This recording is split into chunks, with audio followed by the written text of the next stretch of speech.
This is Sheriff Knezovich, and with me today I have our prosecutor of Spokane County, Larry Haskell. And if you've been watching, you know that we're doing a series of videos concerning the status of law enforcement and status of justice within our community. We're both on the Law and Justice Council. I've been on that council for a long time. And Larry, one of the things I always hear, especially from the activists that have attended those meetings, are that, we prosecute too many drug crimes. We arrest too many people for simple misdemeanor level drug crimes. I can tell you that we're not arresting people for misdemeanors. You know that. You're not really prosecuting people for misdemeanors, but so there's this myth out there. The myth is also grown by this idea that actually from activists on the left and the right, that drugs are a victimless crime, so they shouldn't be illegal. Larry, you know as well as I do that one of the biggest drivers of violence in our community is drugs. People on drugs, people selling drugs. You have the property crime issue, because once you become addicted, you're not really a productive member of society anymore, hard to hold a job, and what do you usually do to support yourself? You're out committing property crimes. The Blake decision was a major, major blow to our efforts in keeping this community safe.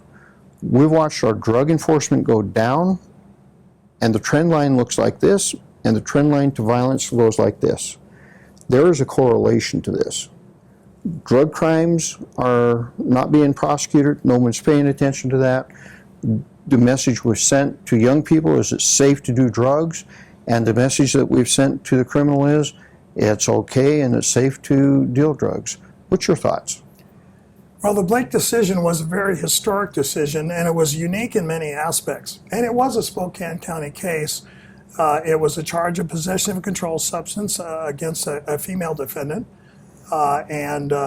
They agreed to a bench trial, which is their choice. And the judge heard the defense of unwitting possession, is what it's called. And the judge didn't believe that the defendant was telling the truth.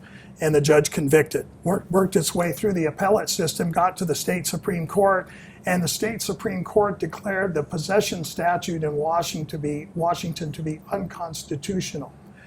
And what we've done since then is we've been bringing back people that are either been in prison, and one or more of their convictions were a possession of a controlled substance, and having them resentenced. We're in that process now, and there's thousands, because they declared that it was always unconstitutional. So we're going all the way back to as far as we can find anybody, or if they contact us either directly or through a defense attorney, and we're having them resentenced. The legislature had an opportunity to respond to the state Supreme Court, and then they did in a manner somewhat similar to what the scheme that Oregon decided on. And they went a little different in the state of Washington, wherein under the new drug law, possession of a controlled substance is at most a misdemeanor offense. So, and they get two diversions by the police. So the police have to keep track of each person that they contact, and they have to give them some kind of a diversion option, some some pamphlets and that sort of thing, and an opportunity to go get some outpatient treatment, and they document it. And they document the first one, and then they document the second one. There have been some issues as to whether or not, if somebody's in King County one night and they get stopped, and they're in Pierce the next, and they're in Grant County the next, and then they're in Spokane County, how is that going to be coordinated? I don't know that there's been a smooth way that anybody has decided in which to track those prior police contacts for possession of a controlled substance. However, subsequent to that, a misdemeanor can be charged, but the legislature encourages prosecutors to also divert subsequent contacts as well. So for the most part, the drug prosecutions for the possession statute are down, way down across the state. And in addition to that, the treatment options have become fewer. Participation in drug court and that sort of thing is way down. And so therefore, we do have people out there untreated whose habits are only going to get worse instead of better.